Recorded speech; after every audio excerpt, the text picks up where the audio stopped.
Oh, hi. Look at you. You're there. What do you mean? I mean, there you are. Here I'm I happy am. to see you. Thanks. I'm thinking about adding another scrim to the murder background. I think you just want red, like pouring, just one little, and every time it gets a Just little more red? just like it starts at the top and it just slowly drips down. Oof. I've been By the watching- way, Yes. this episode is sponsored by Hulu. I always forget to say that at the beginning. Do you know that I'm a little over all the, oh my God, aren't we old talk? But We're not old. We're seasoned. yeah. That Vintage. kids, like my daughter, when somebody says, oh man, politics sucks right now, and somebody says facts, Yeah. that FAX has become Facts? like facts, like that's a fact. Not like do diddly doo. But they started saying facts, right? So when the emoji for that is a fax machine, which they don't know what it is. But like you'll say, I'll text my daughter something, and she'll say, she'll just get a fax machine emoji back, which is saying, right, like I agree. 100% agree. Do you have a fax machine still? I do. I believe my printer could be a fax machine. Do you use a fax machine still? There are certain, like once a year, there will be something that needs to be faxed. I love it. I love a fax machine. We're getting off topic. We haven't started. We haven't even gotten on topic. This is Bang and Burn, episode 308, which you Yes, just it kept, is. you kept saying like Bang and Blast or something, and I kept Damn hearing and blast. Stewie Griffin in my head. Speaking of other great shows. Blast. Bang and Blast. Blast. Yeah. Blast. Yes. Our one of guest the this week, coolest- yes? Oh, sorry. No, go. We should. Our talk about guest the this week, is the guy the whole Sona thing is centered around, Whistler himself, played by Chris Vance, and he will be joining us for a long discussion about Everything. prison break stuff. He has got. About he how he came was with living in a props. He came with pictures. Came with he props. Yeah, great. Love it. Great. That is an ideal guest. One of the most prepared. And you knew him. You knew him before. You'd met him. You have a puppy story, and I've never met him before. So it was. This is a great conversation. Such a lovely person. And very generous of him to stay awake because he's in the UK and like 8 hours ahead of us. Yes, correct.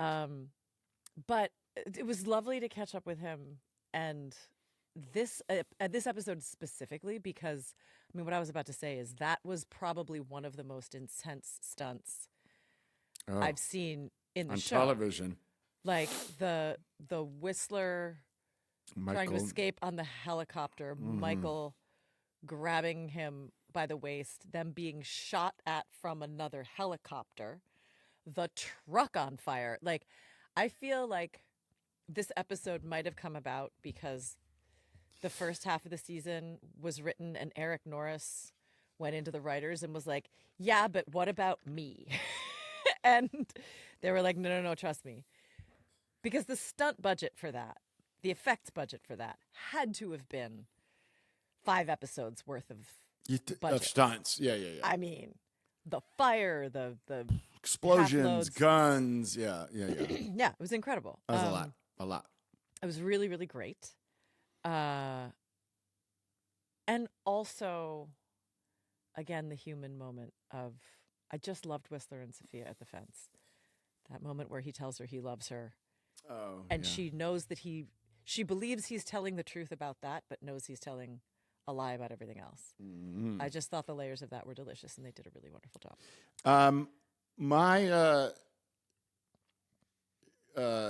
I need a show to watch, and I know you mentioned The Lowdown to me before. Yes. Is that the Ethan Hawke one? Yeah. Okay, I'm gonna watch Ethan it. Hawke, Dio Horn. Who? Dio Horn. She's a Mohawk actor. Okay. She's Canadian. Okay. She's wonderful. Great. Did you ever see Reservation Dogs? Yes. Okay, so she plays the deer woman. Oh, okay. Got it. Yes, Yeah. she's great. She's fantastic. Great. I'm into it. Genuinely, I think both on Hulu. Oh, it is? Oh, good. Yes. Yeah, I think so. Fantastic. Okay, so do you want to index us so that we can get Yes, into the Callistine Chris? Index for episode 308. Bang and burn. Blast! Bang and Burn aired on November 12th, 2007. It was the last episode before a 2-month break for the holiday season. So maybe this was the mid-season finale, even though it was a short season. And if they knew that, that may help explain helicopters and trucks blowing up. Yes, good point. Bobby Roth directed it, and it was written by Chris Trokey and Nick Santora. If the name Trokey sounds familiar, it's because the writers named one of the Fox River Guards after him during season 1 when he was a writer's assistant. This is, as far as we can tell, the first episode he's credited with co-writing, so congratulations to you, Christian Trokey. 7.18 million live viewers tuned in against the regular competition in the Monday night 8 p.m. slot. That's actually the lowest rating of the season for those keeping score, possibly because Dancing with the Stars was either at or near its season finale. In our time capsule portion of this index, Ira Levitt died on this day in 2007. Oh. He was a famed novelist who wrote Rosemary's Baby, among other great ones. In France, there was a metro strike, although that might have just been like a regular Monday. Vive la France. Yeah. And later in the month, Malibu would be overtaken by wildfires. Wow. Yeah. Okay. To recap the episode, Gretchen and the General, a.k.a. Season 2's Pad Man, because he was always written on the pad, they decide on Operation Bang and Burn, hence the title of the episode. So she tells Whistler to kill Michael. Whistler nearly goes through with it when Letro arrives and anyone's attention turns to digging a tunnel. Michael sends a message to Lincoln through McGrady's father, don't come home for dinner, warning Lincoln to be cautious because Michael figured out the company only wants Whistler, making the rest of them expendable. Speaking of Whistler, Sophia comes across papers that identify Whistler as one Gary Miller. Back at Sona, a helicopter meant to extract him shows up. Michael successfully thwarts Whistler's escape, but then Michael is dragged off to an interrogation and out of Sona prison. Dun, dun, dun. And it looks like Mahone is on his way back into Oh, Sona right, prison. because he screws up his... That was so hard to watch. Watching the detox, the pleading, the grasping at straws. It the scratching at his wrists. Oh my God. And the moment where Kim Coates looks over at him and it's she's just like, you gotta be kidding me. Oh, you're nuts, bro. Like, this is so bad. And the implication when Agent Lang is like, you want me to get drugs for you? And then when Kim Coates' character's in there, they're all like, where's Lang? Where's Lang? And then she shows up at the hearing with some pills in her pocket. The implication was she actually did go out and get him some drugs. Yeah. And I mean, I think if I remember correctly from season 4, those two end up together. Lang and Mahone.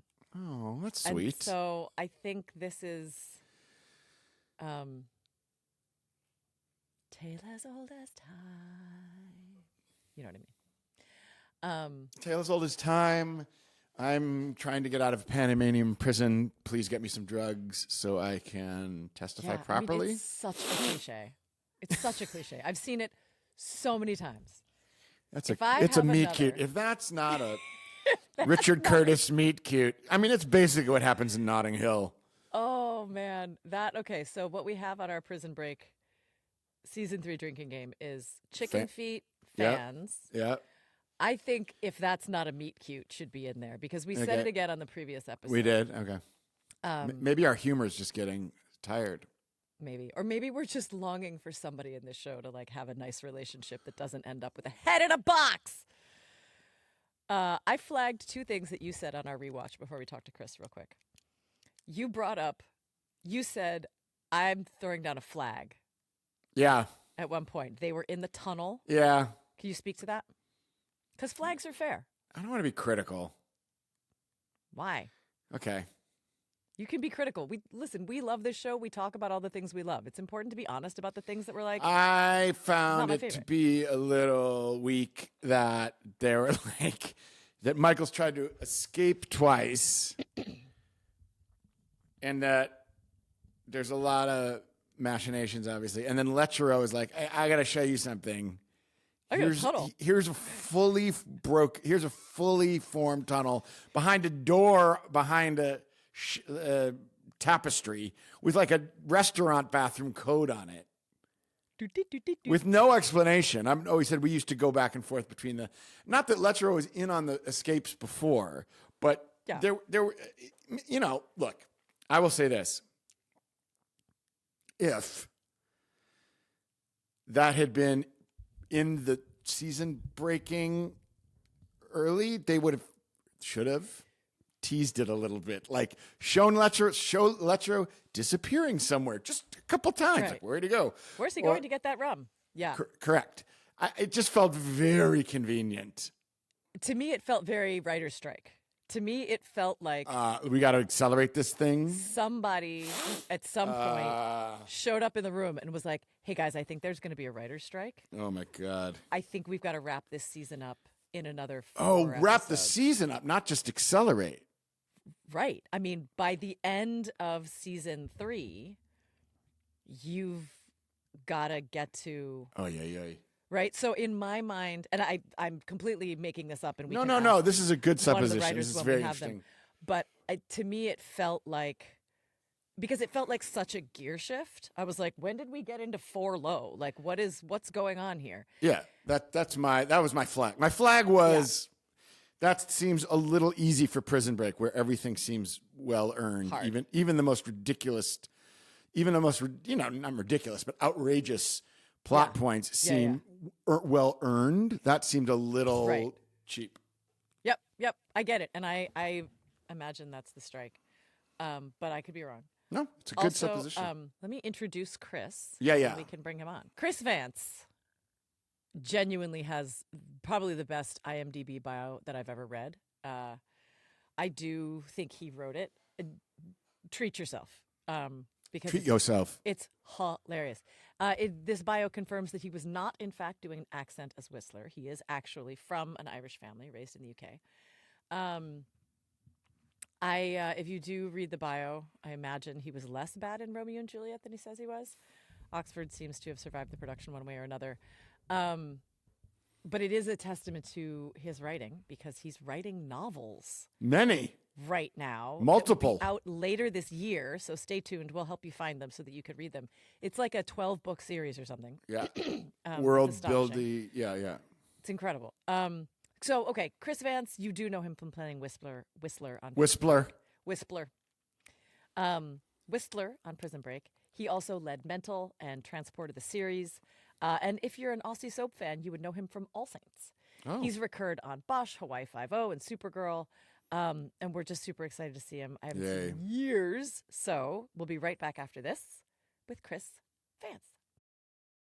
Before we dive back into today's episode, a quick reminder: every episode of Prison Break is streaming only on Hulu. Relive the iconic edge-of-your-seat drama that's literally responsible for our podcast's existence. And it holds up after all these years. Michael Scofield's elaborate plan to save his brother from death row, still one of the most jaw-dropping plots in TV history. And the beauty is you can watch it however you want. Start from episode 1 and experience the epic story unfolding from the very beginning, or skip straight to your favorite season. If you're looking for a recommendation, many say season 3 is criminally underrated. Let's find out. There's a reason we're still talking about this show 20 years later. From the unforgettable twists and legendary characters to the nail-biter drama. Watch it all on Hulu, and Hulu on Disney Plus for bundle subscribers. Terms apply. That's Chris Vance. Hello. Hi, Chris. Hello, everyone. Hello. How are you doing? Oh, should I be looking up there? I shouldn't I? There you go. Hello. Yeah, well, nice to meet you. I don't know you. No, I know you, Paul. Dude, We never had the pleasure. I know you. Paul, Chris Paul. Hello. Thank you very much for the introduction. Sarah, Paul, Sarah.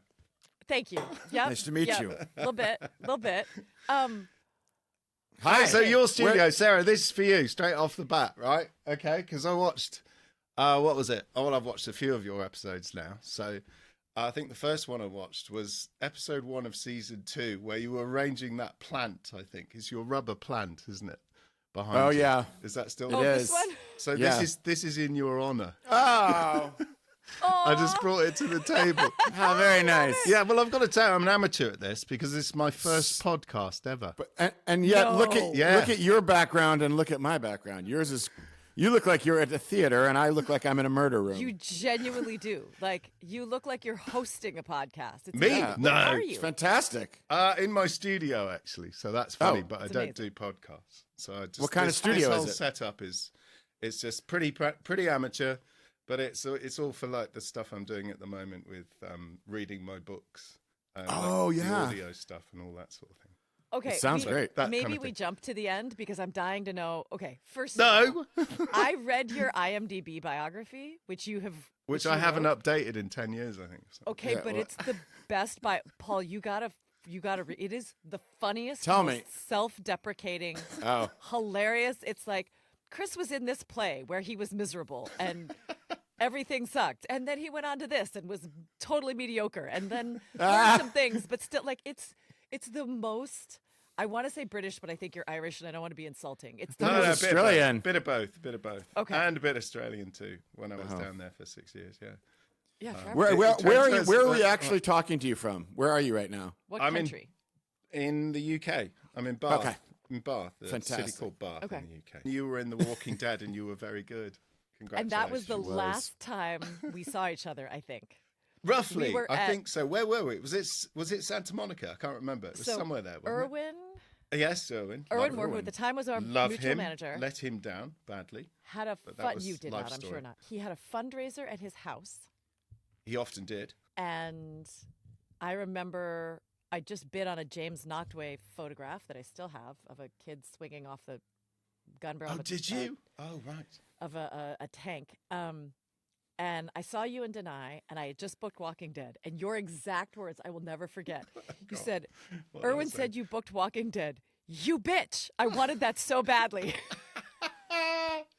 I was. And Well, my no, it was first just. thought- It was to work with Frank Darabont, wasn't it? 100%, Who didn't 100%. want to work with?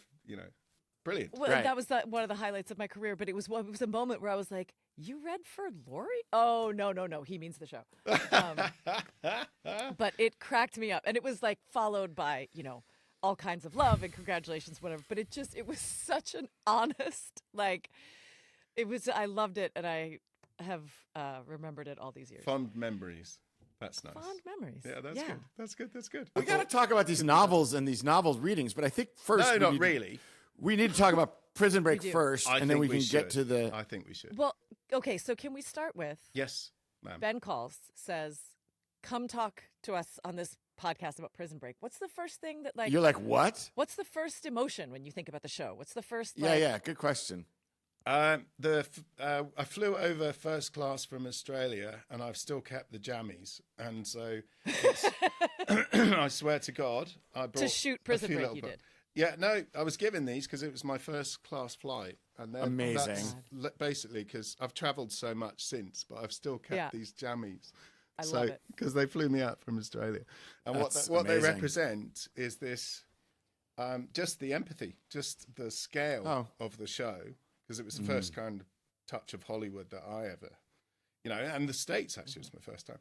So Really? yeah. Oh, this is the whole ball game. It was the whole ball Wow. game, whole Welcome nine Right yards to there in right to Dallas. Texas. Right in- yeah, right in- to Texas. Yeah, right in the heart of bless. yeah. Wow. And so I had a kind of different sense of humor and all that sort of thing. But people were really kind, and I just remember the scope and the scale of the thing. And obviously we go through this career, and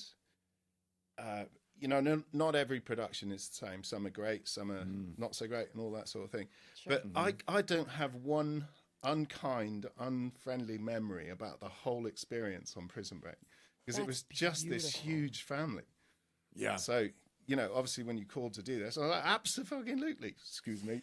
Hey, it's okay. all We you can want. swer. Oh, we are? We're not allowed to swear? Are you allowed to beat? No, You can you're swear. totally no, allowed you to can't. swear. Totally fucking allowed. Christ for that.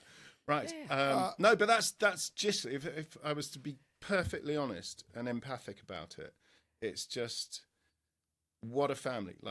From top to bottom on that thing was extraordinary. Right from I remember the heat and all the extras, because we all stood around like that, if you remember, in the courtyard. Yeah, for we were just hours on our knees talking and about- shit Sorry like about that. And nobody complained at everything. A lot of people passing out. There were ambulances there and stuff, because it was kind of a sun trap. And we're 3 different Yeah. sets, 3 huge sets in Dallas. So there was the studio, and then there was the outdoor prisony things in all the way down in Fort Worth, and then there was an actual prison. I think it was a prison, but it was built as the stage and set were built as an extension of an actual. I think it might have been. Is it a youth sort of rehabilitation center or something like that? Okay. This is my memory of it anyway. Interesting. So it had all that vibe, and just you couldn't be further away from prison in terms of people's hearts. Was the thing. Wow. And of course, I had no weight on my shoulders because Whistler was sort of a in and out bit part, sort of lying, kind of making up as he goes along, sort of character. It depends what the writers sort of came up with, I suppose. And so I could hide behind everything. I had nothing on my shoulders, and it was just fantastic ride. The whole thing, brilliant. That's such a nice thing to hear about the show because Sarah and I are not in season 3. Yes, yes, that's and nice. so And we were the well, poison you- on set in season 2 and 1. You were the poison. no, but so we're Just- watching. Well, you had your we're head in a watching- box, and I don't know what happened to you, Paul. I took it. I got shot a few times in the back of a van. Oh, did you? Although I do come back in season 5. So Do you? Okay. Did you have a good time on season 5? Probably I shouldn't. I did make that. I leap, did. but you did. Yeah, and I did. I mean, it was 8 years later, and it was Yeah. it was a bizarre. That's a bizarre feeling going back to play a role that you haven't. Oh, I've just got to say but- cheers to you all, by the way. Cheers That's to my you. moral. I Cheers wouldn't- to that. Yeah. Fantastic. It's so nice to hear. Going into a show that's been up for 2 years already. I mean, they've done 40 episodes, and feeling that it's a welcoming place is really a nice thing to hear about Prison Break because That was unbelievable. These sometimes it's not easy to walk into a family. It's like saying it's a family can be it could be a dysfunctional family. So it's Family nice means to a hear. lot of things to a lot of Yeah, people. it means a lot of things. So it's nice to hear that you were welcomed and that you had a great experience. Like that's really nice to hear. I could not be more honest from top to bottom. It was Hmm. really good fun. Just a shame we didn't get to work together. I know it. I would have loved to kill Whistler. So when you Problem, man. You have a scene with Paul, and you're like, oh. Yeah, you're probably dead. What? Right. Here's my question. So you're in Australia. You get an offer or an audition for this thing. What did you know about? Oh, Prison that's a Break good story. before? Okay. Yeah, let's hear that So, story. Yeah, it was one of the most embarrassing moments, I think, in my entire life because I'd gone through, metaphorically relating this back to the worst of prison. 4.5 years of the most brutal divorce Oh, you can possibly imagine Oh, shit. in, I think, 3 different courts in LA. So you got Oh. family court, criminal court, civil court. They threw the book my at me. God. It's like basically what I would say is the way I'd frame it is the California divorce industrial complex. That's how harsh it is when you're going through it. And I remember Bill Fichtner told me a story, and because I asked him what it's all about when I first got there to the set there in Dallas. And he said, "What's it?" Bill said to this day, he reminds me, he just said, "It'll play out. All you have to do is be the best that you can be. At all times, be the best that you can be." Because people are Wow. invested in you, and their livelihoods depend on you as well, and you've got to be the best that you can be. And I think, well, we can't always be that, but it's a good something to aim for. Anyway, so I got so far into the hole that I was not aware of exactly how many people I was disappointing, and it came straight back in my face that day because, bless Scott, I really disappointed him. Like, genuine apology. I had no clue how bad it had gotten. And so I knew that's kind of why I took a back step and walked away from the whole thing in a manner of just being honest, to be fair. But it closes the loop on the sort of Prison Break connection to it. When life became such an intense prison and I didn't even know I was in it. Does that make sense? It's Yes. your first and last. He was the entryway and the exit door. Yeah, and so in I some owe a ways. massive apology, and I really do, and the people who represented me at the time. I think there was one week where I spent I think I was at Gersh at that point, and must be the shortest time anyone's ever been with an agency, because I think it lasted about 3 days. It could have been 4, but I think it was about 3 days that they represented me. It was hopeless. And so I apologise to those folks too, and good shout out to Jason Barrett as well, my manager at the time, because he stood by me even when I didn't even know I was a mess, but I was. So what's that moment like then when you realize it? Was it in that audition? Was it around You mean that experience? after the embarrassment of actually being in that room and being absolutely shit? I don't know, but it's somewhere in there. It sounds like it shifted things for you because you left Hollywood, you left the US. Shifted. I didn't leave immediately. I went home, and I didn't leave for probably another year or year and a half or something, because I'd made a promise to the dogs. And you know, dogs who I had. I've got photos here somewhere. I've actually brought props. I've got props. And you were here? Did I showed you them? deny about this. I remember the dogs. Yeah. Well, yeah, because the dogs got pregnant. Oh, when you guys were at my house for Thanksgiving. That was true. We came back. And I remember I was like, wait, I remember this. And she was like, yeah. And I was like, you kept them all, right? She's like, we did. We kept did. It was a lot of dogs. We fought to keep them all. I don't know whether you can see it, but that's... Oh, stop it. Stop it. That's right after. Well, that's the result 2 months after the night you're talking about, your Thanksgiving. Yeah. That must have been quite a Thanksgiving. So that was that. And we then had a good time. This was just about the way they ended up. About roughly 15 years later. And you had them all in the States? This was all in California? Well, yeah, for myself and Denai for a long time. Wow. We traded because we were both working in different parts of the world and all that sort of stuff. But I ended up with all of them at the house, and kept my promise. And that was you. I'm blaming you then. I didn't. I couldn't 100%. remember whether it was your Thanksgiving. It's my fault. I don't know if I ever told you this, because I don't know if we ever had the time afterwards. Go on, please do. But I have also a weird 8 puppy story, which is that when I was 7 months pregnant, in between seasons 2 and 3, we went on.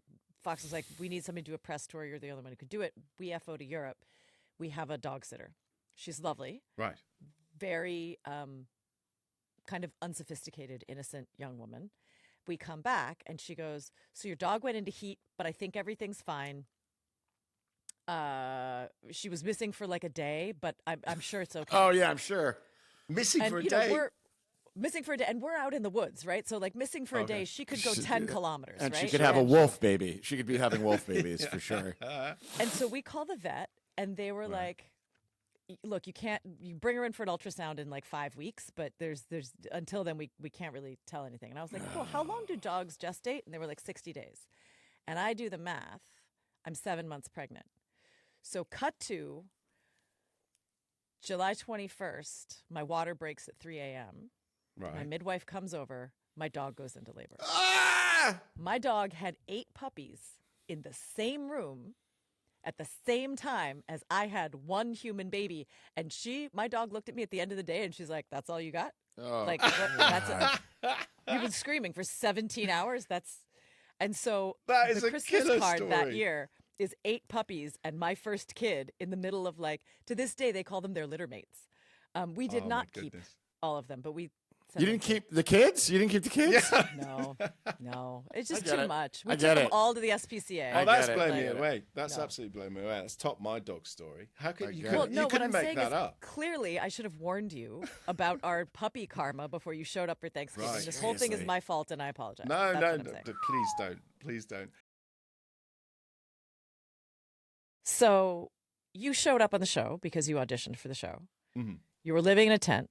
You Oh, get yeah, there. Everybody's lovely. It's an interesting season because as I watch it, about half the cast is new, right? Like, there's so many new people who are wonderful. I mean, Yeah, Carlo absolutely. Alban is such a wonderful actor, and Robert Wisdom, and just Amazing. this such a deep Yep. bench. Denai shows up, Yep. like just Fantastic. all these people. Mhm. Did it feel?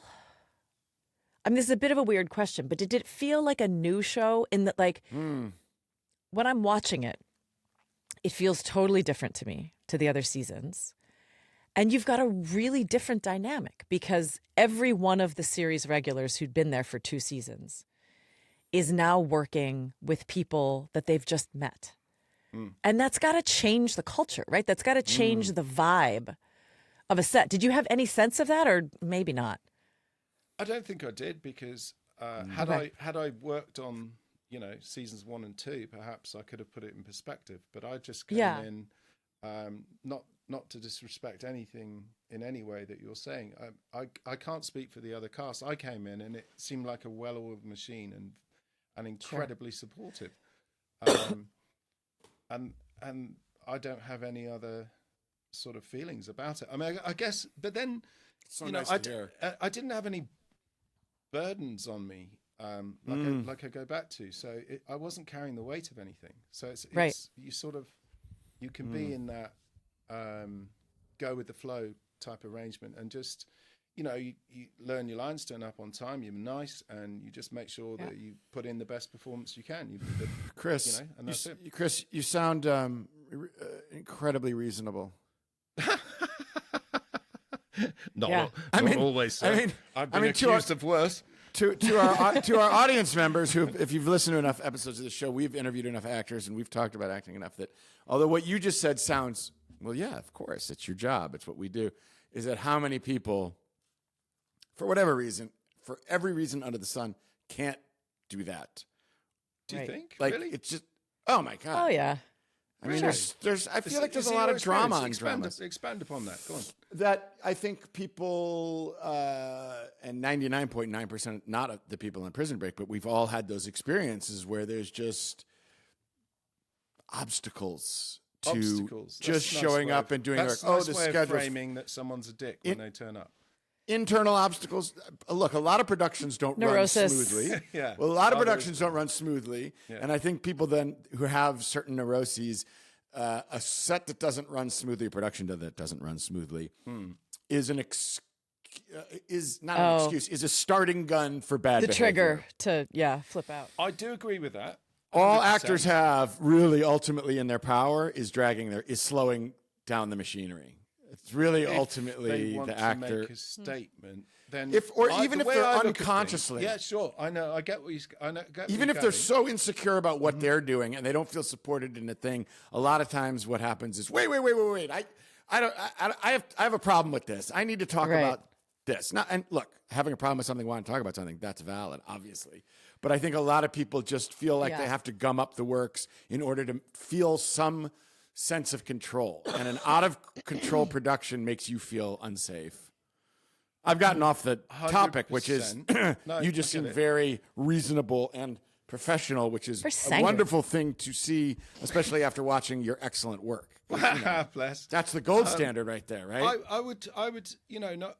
I agree with you 100%, and I've seen it, and we all hate it. You know, Yeah. it's also part of bringing the best you can be is in those circumstances. You can also, it's a choice. You can just flip it. Absolutely. So that you don't Absolutely. you don't have to do that. You don't have to buy into it. Yeah. Bring something else that's worthwhile. Like you've no idea. I mean, you do. You guys do. But always put it in perspective. I think, without sounding too pretentious or like a total dick. Or I could be stronger language for myself at times. But you also have the power. You talked about power there, Paul. To gum up the works. You also have the power to illuminate and lighten. Yeah. And Yeah. grease the machine and get it going. Build and community. Absolutely. Just understand how privileged you are to be there in the first place. And you're telling a story. So Yeah. that's what you're there for. That's what we're all there for. Telling a story. I totally agree with that. So do that. It's much easier. So do that. Well, agree. I also, and I haven't spent enough time working abroad to really be able to speak to this, but in terms of the actors from the UK that I've worked with, and weirdly, I had a string of like 5 consecutive UK born leading men, which was sort of bonkers, Well, hey, but they just cheers to that. they just get on with it. Yeah, well done. They just get on with it. They're like, there's not this sort of hair tearing whatever, and I don't know if that's cultural or if that's the training or whatever, but it. How much you of know. that have you really seen, though? Is it just that Of those what? moments are so extreme, the hair tearing or whatever you describe? Are they, I mean- are they, I mean, those sort of moments, Yeah. they do stand out, I suppose, in people's memories or the effect because they're extreme. But is it? How many of you really witnessed that have gone bonkers?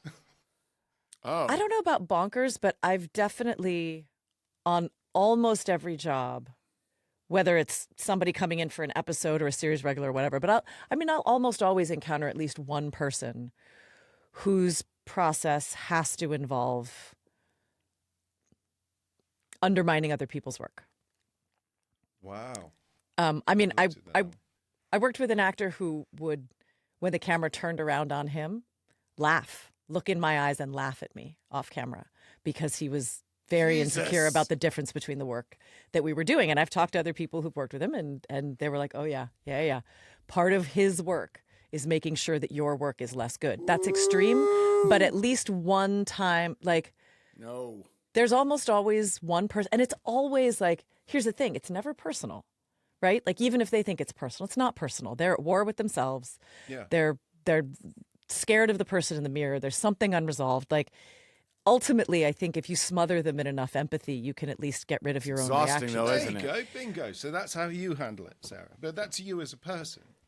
Incredible amount of empathy. Paul, same thing. Is that I what think it's the same sort of thing.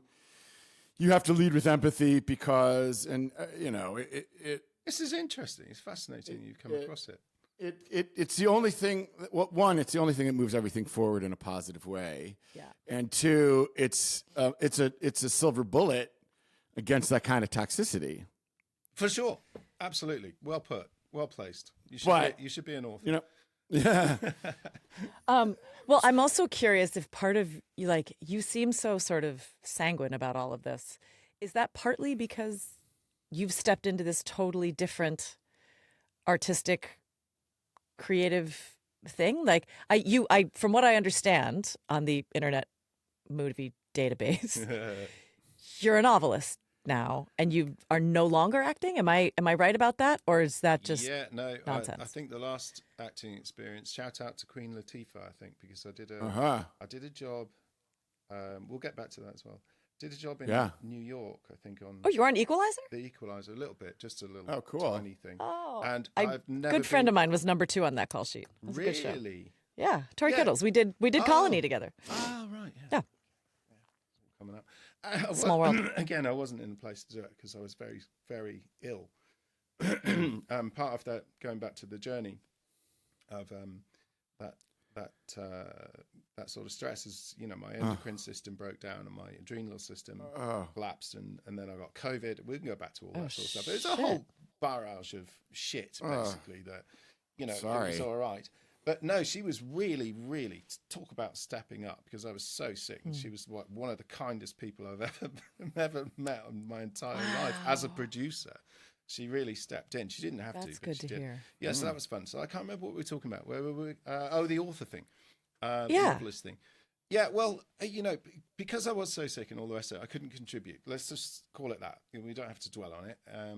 And it was time to step away. I knew I'd disappointed people. That wasn't right. And I think part of the recovery, if you will, was slowing down, taking the time to express myself in different ways and get healthy. So I've spent years now, and it's literally been years now, just being at peace and telling stories. And these stories, some of them, they were scripts optioned by studios when I was in Hollywood and stuff like that. And just working on the stories I've wanted to tell for a long time. So I've sort of been lucky enough, when you go from, I swear to God, that divorce thing is a nightmare. You go from virtually homeless again. You're absolutely broke and in debt. That's the worst, when it's a negative spiral. That makes it so hard to do anything. And so you have to it's where the courage kicks in and all that sort of stuff. And that's all good, and it's great. But I don't think you can keep doing the same thing when you're not contributing enough. So you have to kind of find yourself again. And this has been my process, and I really enjoy it.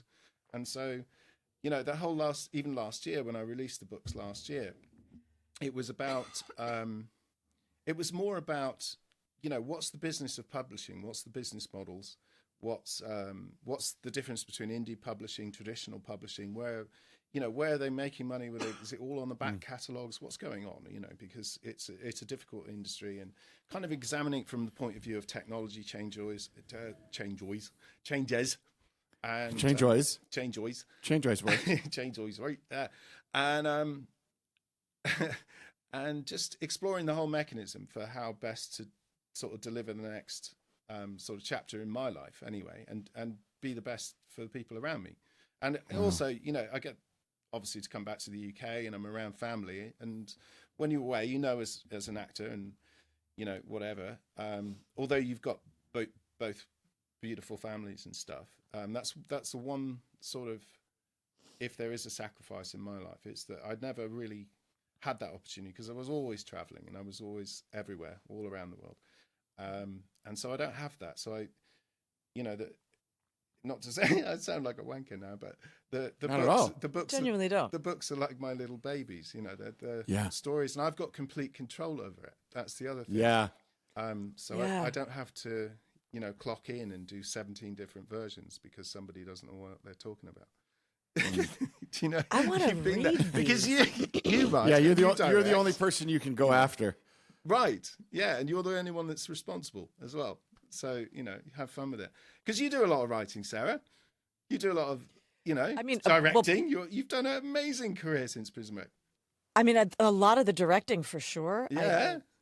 Much less of the writing. Paul had a show that he sold that he ran for 3 years. Co-ran. Writing alone is different, but yes. What was the show? But it is. Paul?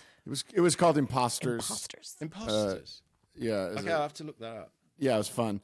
I'm doing some writing now. Writing is just really hard. Co-wrote, yeah. Yeah. Okay. Writing fantastic. alone is Tell us more about that. Brutal.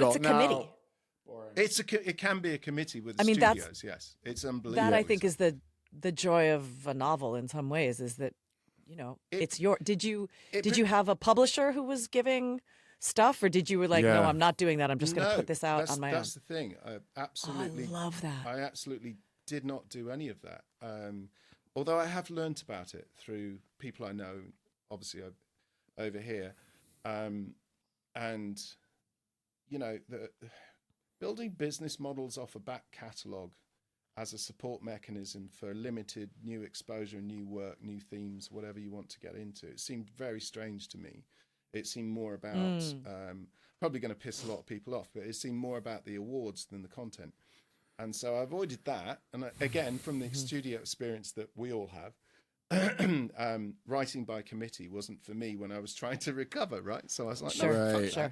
So then, wrote this. It's been 3 years. The dogs died during it. I think certainly Dad died during it. There was a lot of things. All of them? Yeah. I was still writing the books I released last year. Well, they grew old. They get crushing, sort of, right? But 15 years old. They're big dogs. But 8 at once. I mean, that's. I put them. One went. Bless him. I think he had. Is it myelopathy, something like that, where the hips go.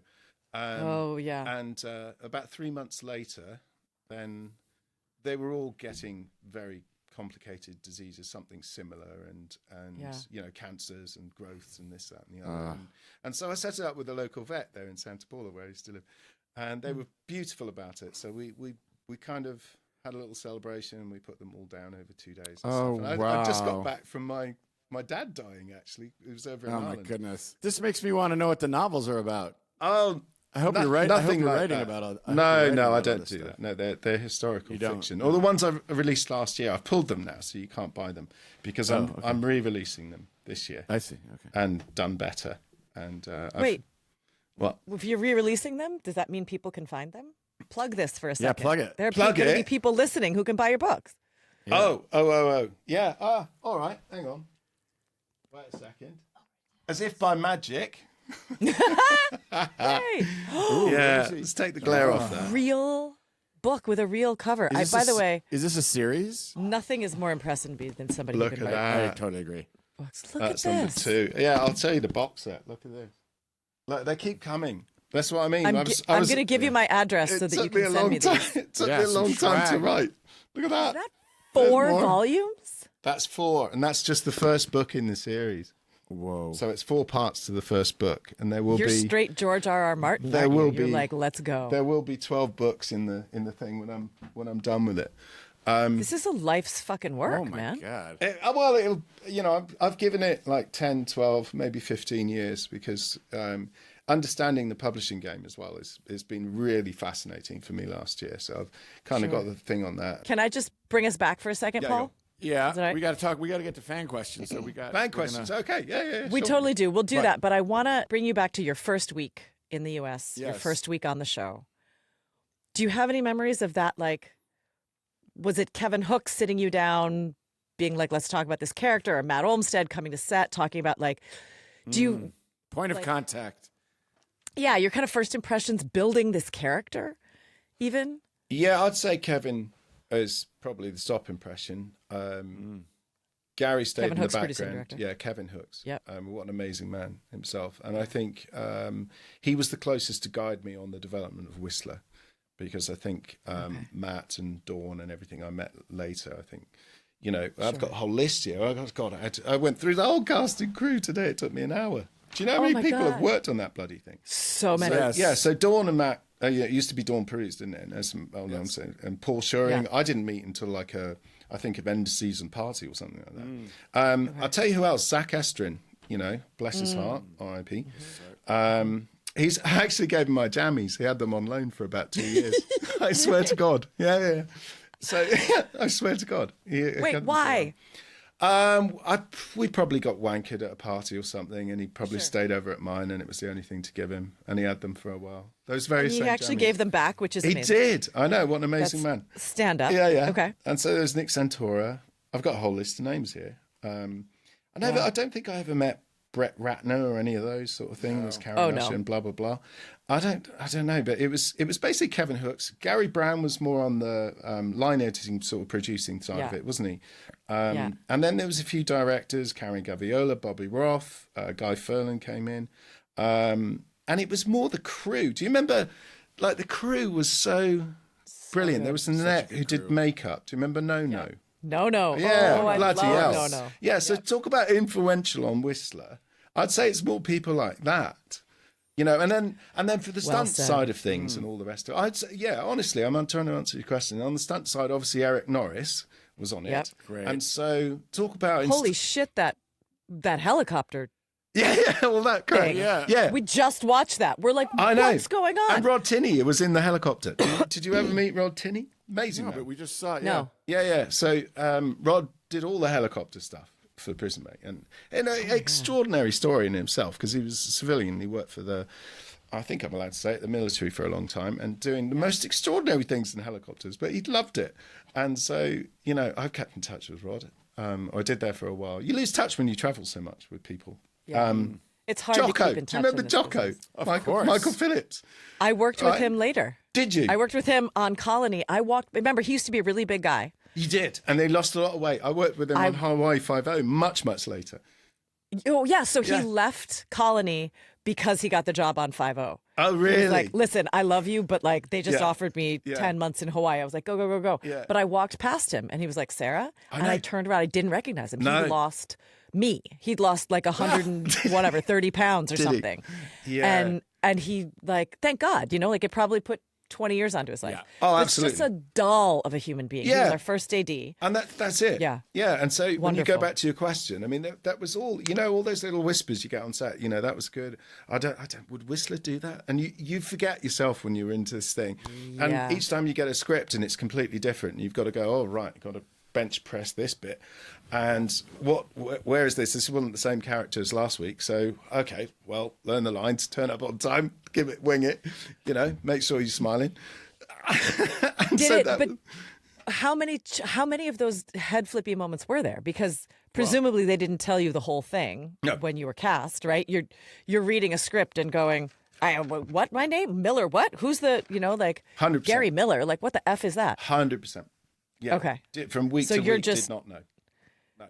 So And you just got new information, and it's like, okay, let me put that into my. Probably the same time as probably the each department on set had the script before I did, like a week before. So Nona was great about slipping them to us too. That's what I'm saying. Yeah. Yeah. So Really I were. think to define your work and everything else, the grounding really comes from people that are so good in a story sense and running those departments because they're so aware of the bigger picture. And it really helps, doesn't it? They're the continuity. They're the ones Oh, that are Christ, in it yeah. the whole time. Absolutely. The directors are in and Yeah. out. Even the writers are. And in the and out. hardest job on set, script supervisor. So if you cuddle up to the script supervisor, hardest job on set, hands down. So, just for reassurance once in a while. So, hat off, kudos to all that. And I think that's if you have good relationships with people in that sort of sense, it can ground you, don't you think? That's what I do anyway, or did. Well, and it's to me, it feels like the nervous system. It is the of a nervous show. system. It's That's the entirely it. crew is the nervous system, Yeah. and when they're humming and grounded and taking care of each other, 100%. and some of the best notes. I mean, I've had grips be like, "Would she do that?" That's what I'm 'Cause the talking thing- about. That's and what then I'm you go, talking about. Oh shit! You're slope. right. You're Slippery right. slope. Hold on. I need another take. Like Slippery it's slope. Yeah. But yes.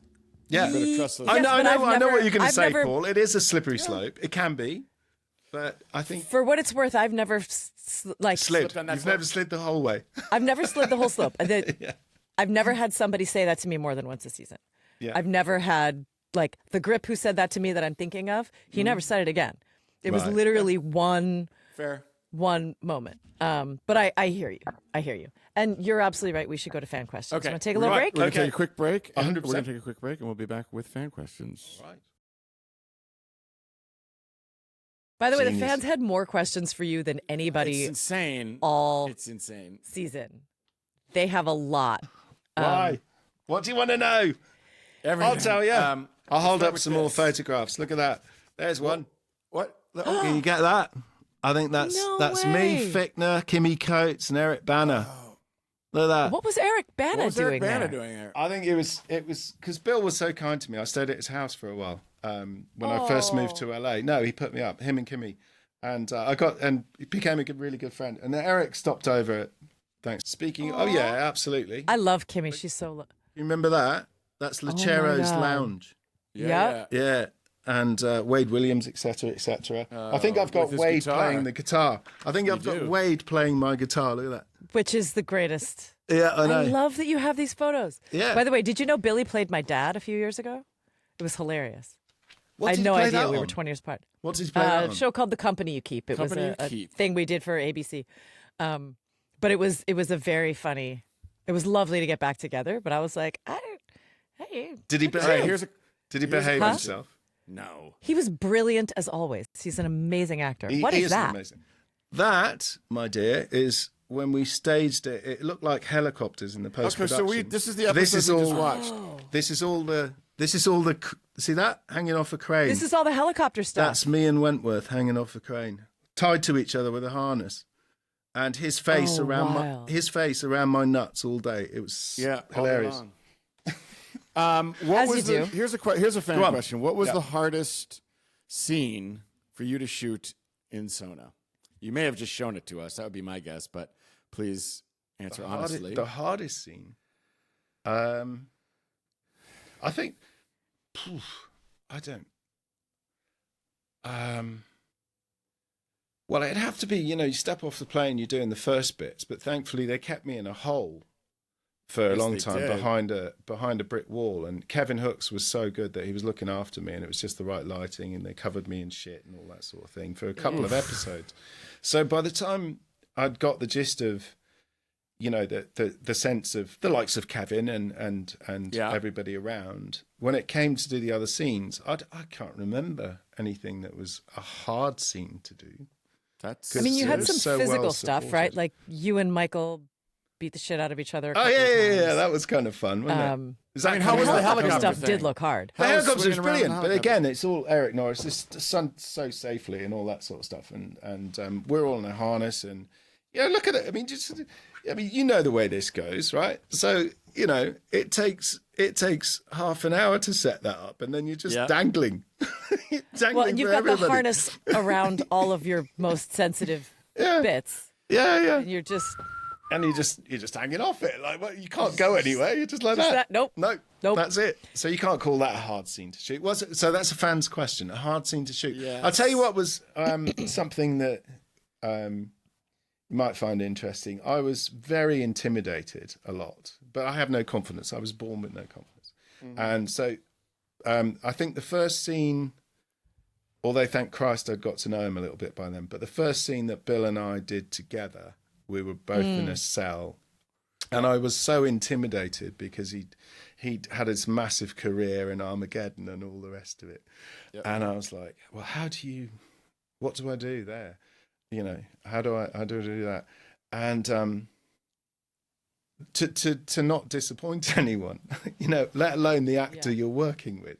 Yeah. And Bill's been around, and he's very kind and all the rest of it. And by the time we'd done enough scenes together, he always wanted to outdo me, the fucker. Well, that's just Bill fun. Fickner, isn't it? That's just fun. Yeah. Totally. Yeah. He's like, oh, you're doing that? Exactly. Watch me. Exactly. Watch this. Exactly. Yeah. Yeah. This was a question I thought was kind of interesting. Do you think Whistler really loved Sophia? That's the one I was going to ask. Yeah, Was unbelievably he so. using her the whole time? No. Yeah. No, I think it's the former, Okay. personally. Genuinely loved her. By the way, the scene you guys had at the fence. Oh, yeah. In this 308. episode. It's really sweet. More Where than you tell her sweet. you love her, I think for the first time. Yeah. And she knows you're lying about everything else. Yeah, it was just so well done. She played that It was well, didn't lovely she? to watch. She did really you good both in did. that. You both did, You Mr. just No buy it. Confidence. No. No, she did. She played it really well because you can get so carried away with over egging the pudding in that from Denai's point of view, because she's having to sort of do both the duplicity and the telling the lies within a scene and what you present and what you don't, and you don't want to give away too much, you know, so it can get quite complex, but I think she got the nuances of it very right. Oh, you guys were lovely together. I mean, because it all feels, what I love about the performances throughout this season, is that they feel grounded.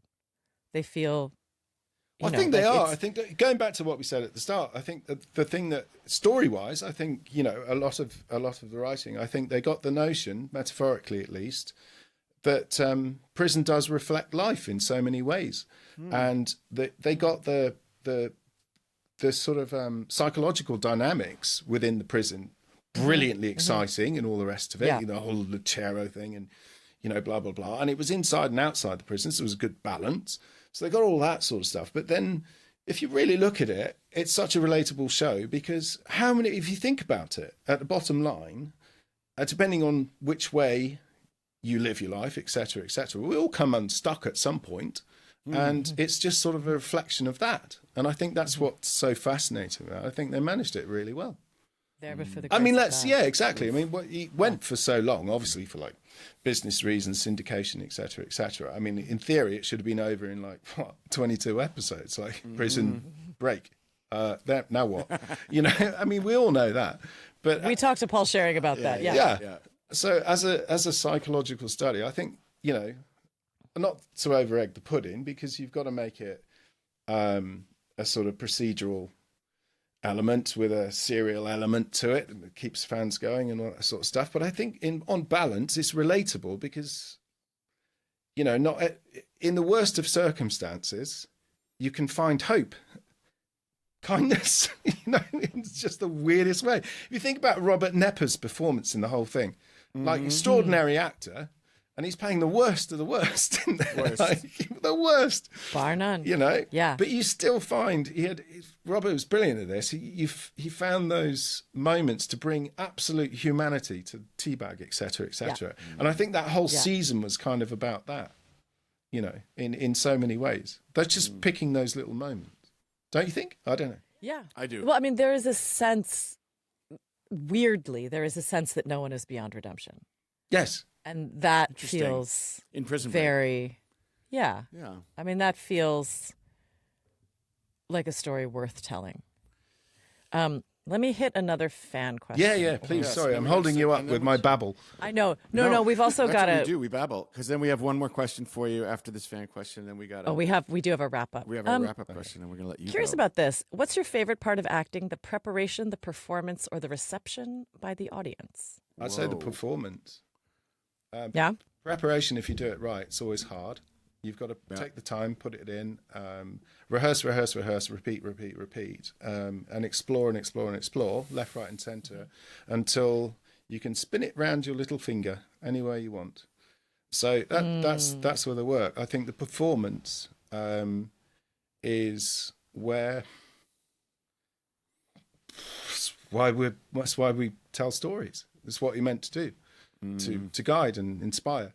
The other bit, the bit that comes afterwards, couldn't give a shit. The kudos awards, all that sort of crap. It's transient. It's irrelevant to me. I don't really care about it. Nice when it happens. Nice to be celebrated. Nice to be on the cover of Screen International or something. And you're like, woohoo, brilliant. But it doesn't last. And what's the point? If you're doing it for that, then you're doing it for the wrong reasons. It's too hard. Well said. Well said. Well said. All right, wrap up question, Sarah. Hit him. If you were in prison, who I've never been would to you prison. want? I've never been to prison. I've been to jail. But we'll Fair. get back to Okay. that. Okay, what's the question?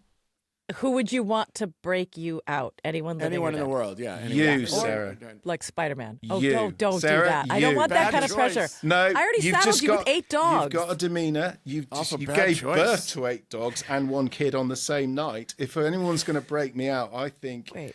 you'd be top of the list. Bad God. choice, bro. But Eh? Come on now. Paul's like, Gonna top, no way. It's going to top Schofield, left, right, and right. I what don't about care if he's a Houdini? structural engineer. I need a lady with that kind Paul's of like, discipline. there's no way. Houdini or no, Houdini special and I are- forces guy. no, I want Sarah. I just want Sarah. That's it. No, she's nailed it already. Okay, all right, fine. Go for it. Just do me a favor and drop me a pin, because if I have to search the world for what prison you're in, I've got to go to Australia, I've got to go to Ireland, I've got to go to the UK, I've got to go to Bath. Both.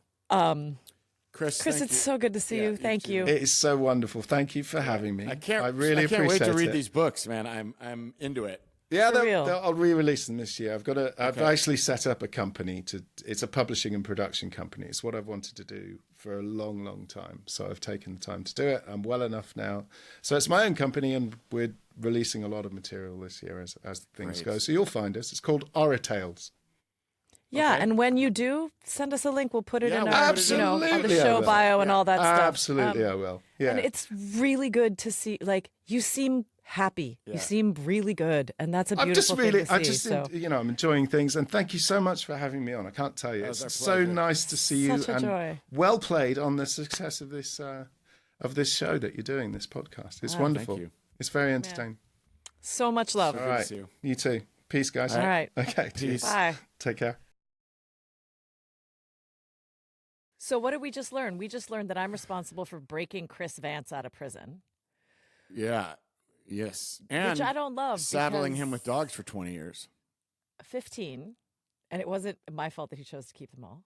But I feel like there's a 5% chance that Chris gets himself thrown in A real jail prison? for something. You know what I mean? Like protesting something, Okay. whatever. So I'm just, if So any get of you ready. want to join the breakout, Get ready. I'm going to start preparing. I'm feeling a little bit stressed about this already. But thank all of you for listening. Yes, thank you. You can subscribe to the Watch Party episodes on the Patreon link on the show page, wherever you're listening right now.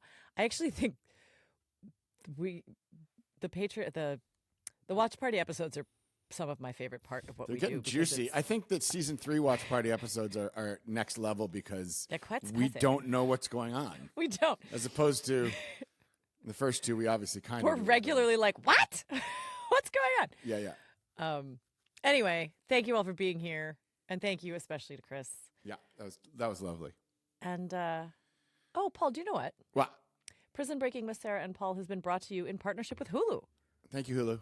Thank you, Hulu. Your hosts have been inmates Sarah Wayne Callies and Paul Edelstein.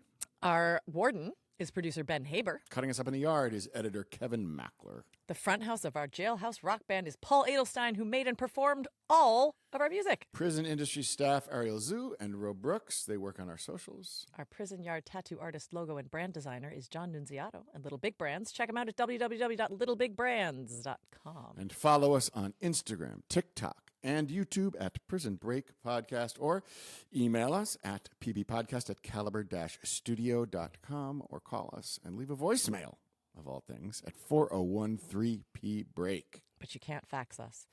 Prison Breaking with Sarah and Paul has been a Caliber Studio production. Thank you for listening. Thank you. See you.